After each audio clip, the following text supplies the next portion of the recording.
So cheers. Hi, everyone. Here's to a happy and healthy 2019.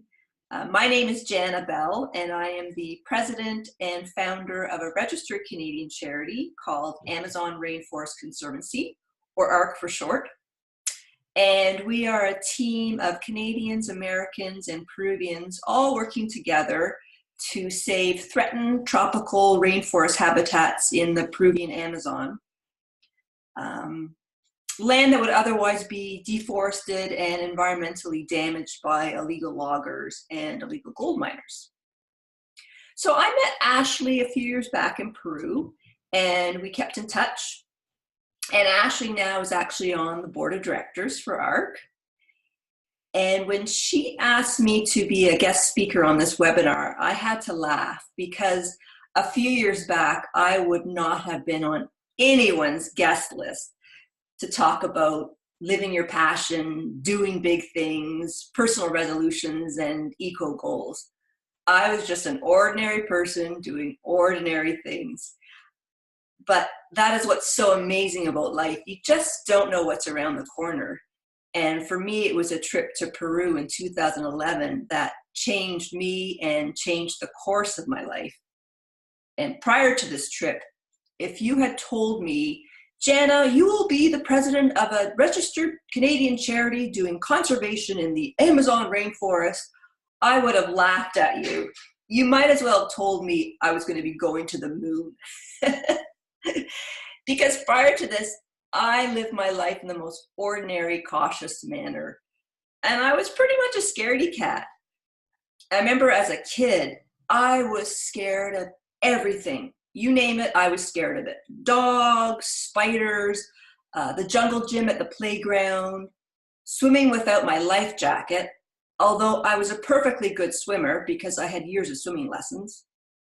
At overnight camp, my friends signed up for horseback riding, climbing the wall, the high ropes, zip lining, and I spent my days in the craft shack weaving macrame bracelets. At university, instead of trying new things and joining clubs, I spent a lot of time in front of the TV. And I had my driver's license for 5 years before I had the courage to drive on the highway. So that sort of gives you an indication of what kind of person I was. And it didn't really bother me that I was scared to try new things. I just figured that's who I was, the genetic cards I was dealt with. But then something really interesting happened. The summer I was 20 years old, my father's company had their first staff family picnic. And a baseball game was organized, and my team was starting out on the outfield. So I ran out to the field and I was all nervous, taking my spot. And my dad came running over to me and he said to me, "If the ball comes your way, don't try and catch it. I don't want you to get hurt. I will catch it for you." And all of a sudden I realized maybe I wasn't born a scaredy cat. Maybe I learned to become one. So I started to think about things a little bit differently. But it took a long time for my inner warrior to emerge. I lived a very conventional life. I worked in human resources. I got married, bought a house, had 2 children, became a stay-at-home mom, just followed the conventional path until 2011, I went to Peru. And this trip was at the invitation of a friend of mine. She was celebrating a milestone birthday, and she wanted to trek to Machu Picchu. And at the time, I had not even heard about Machu Picchu, but I didn't care. I'd been a stay-at-home mom for over a decade, and I wanted an adventure. So I looked at the map to see where Machu Picchu was located, and I saw it was right next door to the Amazon rainforest. So I phoned my friend, and I said, "Listen, we are going to be right next door to the Amazon rainforest. We will never be back down here again. We must add on a quick trip. We're going to be right there." And she agreed, and so we did. And I will never forget the first time I stepped off the boat deep in the Amazon rainforest. The heat and humidity were incredible, and the noise. There were macaws screeching, monkeys howling, insects buzzing. There were these multicolored butterflies fluttering all around me. There were leafcutter ants marching below me. There were these huge trees being strangled by these thick vines that looked like snakes. It was just unreal. I felt like I was on a Hollywood movie set. So we spent 3 days exploring the jungle with our guide, and it was fabulous. But I didn't realize the real impact the jungle had on me until I returned back to Canada. And I was driving home from the airport, and tears were streaming down my face. And I felt so sad. And it was the same sadness I had felt the first summer I went to overnight camp. I was homesick. I was homesick for the jungle, and I had to go back. So I went back 2 months later, but this time, instead of doing the touristy thing, I was taken to see what was really going on. So I saw firsthand ancient trees being cut down. I saw all these illegal gold mining camps that had sprung up everywhere, devastating the rainforest. I saw roads being built, slicing through the territories of uncontacted tribes. The reality was startling. And I just felt an overwhelming responsibility that I had to get involved and do something about it. So when I came home from this trip, I searched for a Canadian organization doing conservation work in the area that I had visited, which was Tambopasa, Peru. But I couldn't find one. There was an American group, there was a group from the United Kingdom, but no one from Canada. So then I just decided I need to start my own. And that was the beginning of Amazon Rainforest Conservancy, or ARC for short. But it took me 2 long years to convince the Canadian government to issue ARC charitable status. Back then it was the Harper government, and they were not friendly to issuing charitable status, especially to an organization wanting to do work outside of Canada. So they would request all sorts of information, reports from me, and I would complete all that, send it off to them. Then they would come back requesting more information. I would complete that, send it off to them. This went on for over 1.5 years. I think they were just trying to, tire me out, so I would just give up and go away.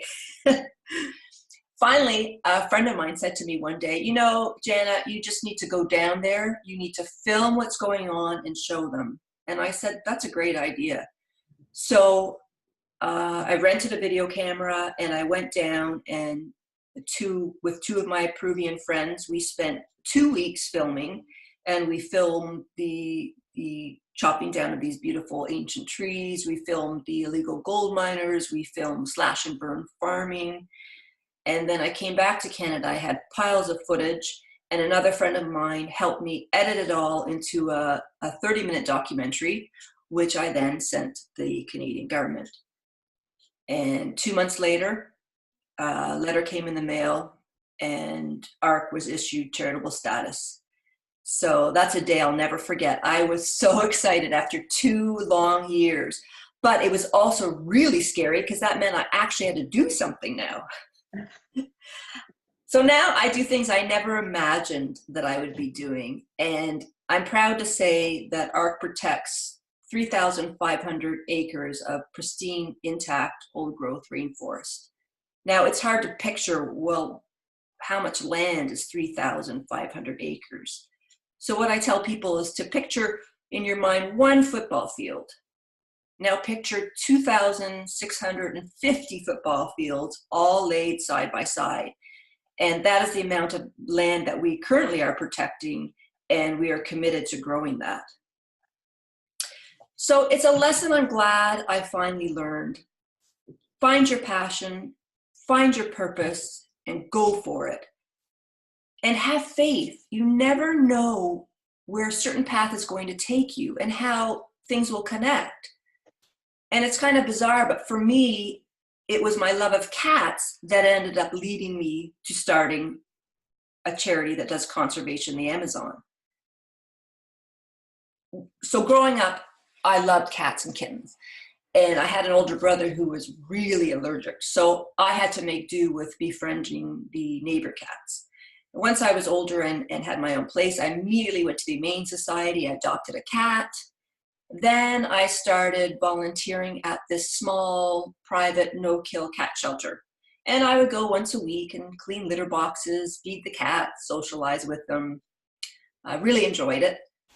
And then the lady who ran this private shelter decided that she wanted to apply for charitable status because she had supporters who wanted to donate money toward running the shelter, but they wanted a tax receipt.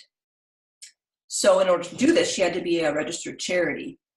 So she was applying for charitable status, and one of the steps is she had to create a board of directors.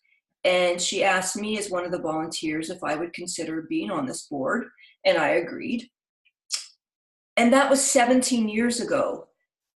And it was because of that experience that gave me not only the idea, but the courage to start my own charity 12 years later. So the other thing, though, is for some people, finding your passion can be a bit of a journey. And what I would suggest to people is just to get out there and try and do different things. And in Canada, we have a great network of continuing education courses offered through our school boards. So each school board offers different courses and classes.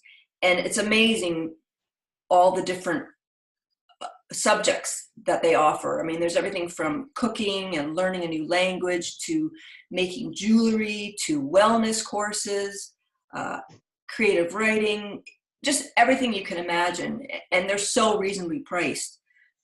And the other thing, and you can pick up these course guides at your local library, and I'm sure they're also online now. The other thing that I would recommend if you're trying to figure out a direction where you want to go is to try volunteering at different places. And there's a lot of different volunteering options out there. So you can try different things and see what interests you and see where that leads you. And again, there's a lot of websites that will help you locate different volunteer opportunities in your area. So I guess what I'm saying is the main thing is to get out there and try things and find your passion. But most importantly, not to let fear stop you from pursuing your dream. And I am the perfect example of that. Here I was, a scared little kid, and I grew up to be a very cautious adult. And it wasn't until my 40s that this inner jungle warrior emerged. And Ashley, you are another perfect example. You had a rough start to life, but now you found your passion and you've turned it into a career. I mean, how beautiful is that? It's wonderful. It's still scary. Oh, yeah. That you just every feel day. it. And, yeah. Every day is scary. Absolutely. Yeah. Lastly, I wanted to talk about personal resolutions for a healthy you and a healthier planet. As we are bombarded every day with all sorts of horrific news, our precious natural resources are being destroyed. All these plants and animals are going extinct. Climate instability is the new norm. Industrial toxins are poisoning our air, our food, and water. I mean, it's just overwhelming. And it's really scary. And you just think, what can I do? It's too big of a problem. But that's where there is great news, because there are small lifestyle changes that even if a small portion of the population adapted, it would make a great impact. So I came up with sort of 3 simple things that I thought we could all try and do in 2019 that are not too much of an inconvenience. And of course, the first one would be reducing our plastic bag use. We all know these bags are a petroleum-based product. It's non-renewable. They're killing birds, all sorts of ocean wildlife like sea turtles, whales. It's alarming. And it's so easy just to bring your own reusable shopping bags. And I've really gotten into the habit. I always bring them to the grocery stores. What I need to start remembering is to bring them to the other retail stores, for instance, the pharmacy. So that's what I'm really going to work on this year. And it would be great if people gave up using those single-use water bottles. That makes me crazy. There's so many great alternatives out there. There's, stainless steel, there's glass ones. It's so easy. I take mine everywhere. And I'm astounded to see still how many people use those plastic water bottles. And then also, it'd be great and healthier for people to use the glass containers instead of the plastic ones for their leftovers. I mean, food tastes better when it's stored in glass anyway. So that's my first easy resolution I was thinking of. The second one would be to read the labels on your cosmetics and personal care products. And a lot of people don't realize, and I didn't realize this years ago, that whatever we put on our skin is absorbed into our bloodstream. So really, the only products we should put on our skin are those that we could actually eat.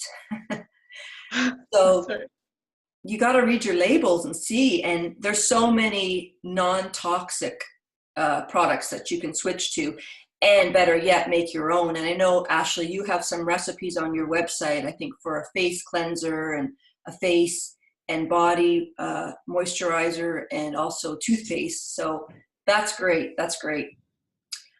And then the third resolution that I came up with would be to stop using toxic household cleaners.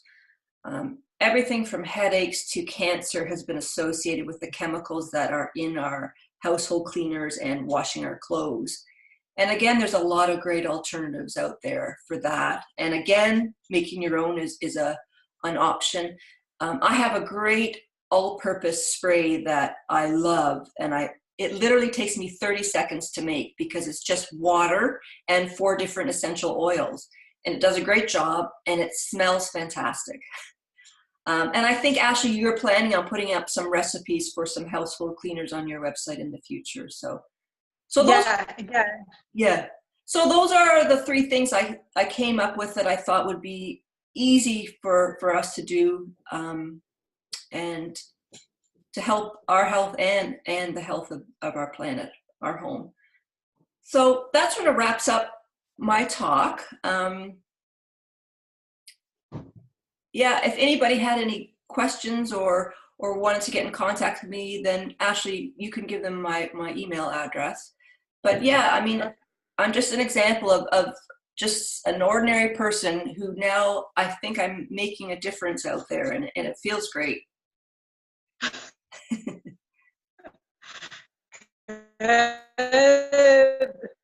Yes, thank you so much for sharing all of this with us. And I do have... Oh, you're breaking up on me.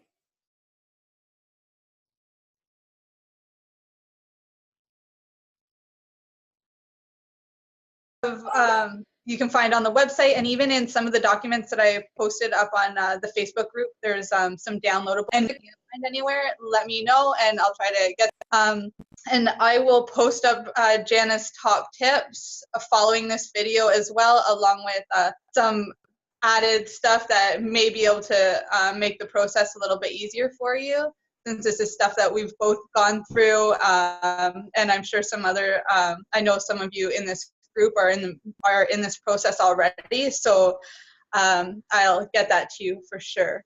I have one question for you, Jana, before we finish up here, though. Yeah. You said that it took 2 years of really fighting with the government. You had this passion in your mind, and there was a lot of resistance there. What got you through those 2 years? You know, inspiration and motivation sometimes isn't enough. There's something inside of us. What was the answer for you? I guess the fact that, well, first, I always have faith. But also, you know, when you get to a point where you've done so much, to stop would be silly. You know, you just keep going. And also, I didn't want to, I had two children who were watching me, and I wanted to show them, you don't give up. You don't give up. Because, yeah, I need to be a role model for my children. And there was lots of times when I thought, this is ridiculous. This is never going to happen. And I just thought, you know what? I just keep going, because the alternative to stop is sort of the chicken way to live your life. Yeah, the easy way. Yeah, it's so true. And there's something that my teacher Joshua said, you know, feel the fear and do it anyway. And that stuck with me so much, because if you know that this is where you need to be and it feels real for you, like as impossible as it is, you have that vision. There's a reason why it was given to you and nobody else. And your job is to just take that and take action. And it's not always easy, but you got it in you. We all do. We And all have it in us. We all yeah. do. Yeah, that's the key message. Yeah, I mean, I sure as heck didn't think I did. But you know, you just put those feelings of insecurity and fear aside, and you just power on. Yeah, it's beautiful. And again, thank you, Jana. I'll close up this meeting today.